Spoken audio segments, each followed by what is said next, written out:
So there was a potential threat that was perceived at a school in New York, and involved a student pointing out a picture of another kid and saying that kid looks like a potential school shooter.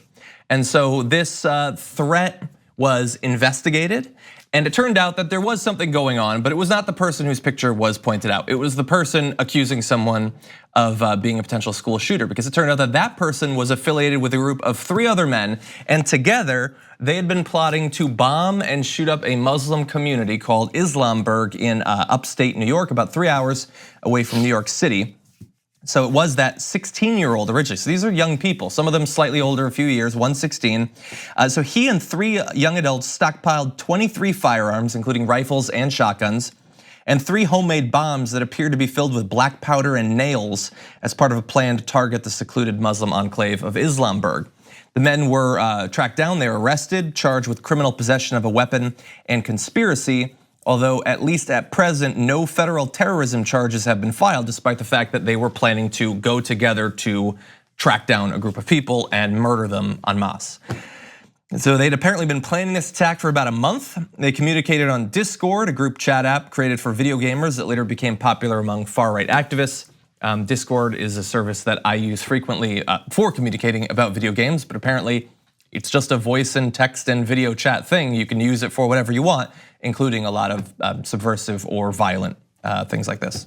You know, the first thing that I thought of when I saw this story, and even I didn't know anything about the community, I just thought, oh my goodness, they are in such an unsafe space right now. Like in this weird conspiracy theory filled kind of space that we are in the country right now, in this like anti-Muslim rhetoric that is being spewed by people of power, that this group that lives in this community, and nearly I imagine everybody is Muslim, they're in danger probably constantly, and this just draws more attention to that. And then if you read anything about the community, they are like overwhelmingly peaceful, and it's just this kind group of people, which I can't imagine that's usually what you expect from a bunch of like religious people. That's it, right? That's the stereotype that they're but that it just scares me for them. This just draws more attention to bring people who are terrifying to cause harm or want to cause harm for them. Yeah, and this is a reminder of the power of conspiracy theorists,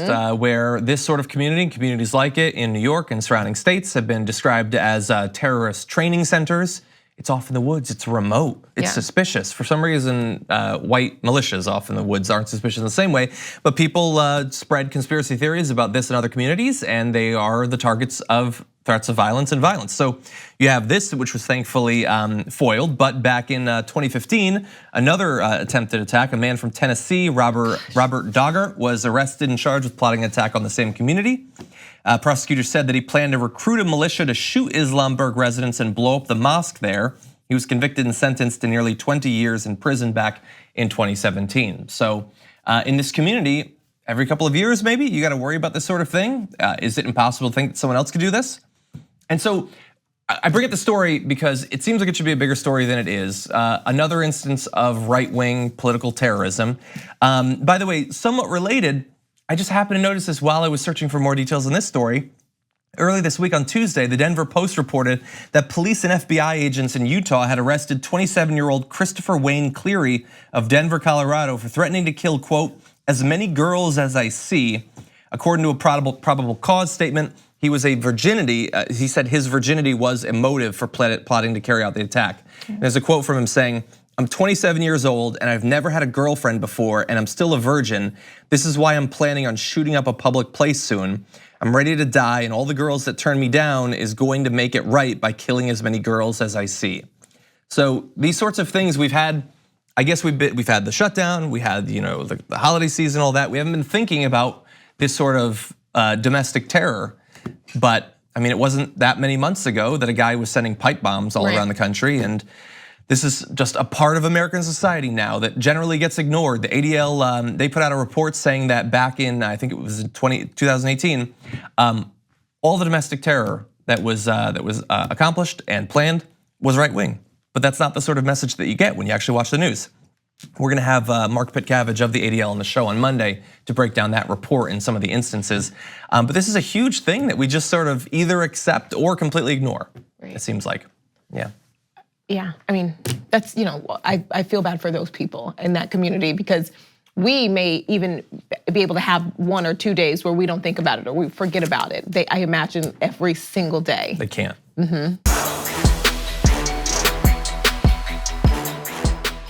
Thank you very much for watching this clip from the Damage Report. If you liked it, don't forget to subscribe to this channel and ring the bell on YouTube to get notifications of our new videos. And of course, you can catch the full Damage Report live every weekday at 1 p.m. Eastern, 10 a.m. Pacific on TYT Network on YouTube TV.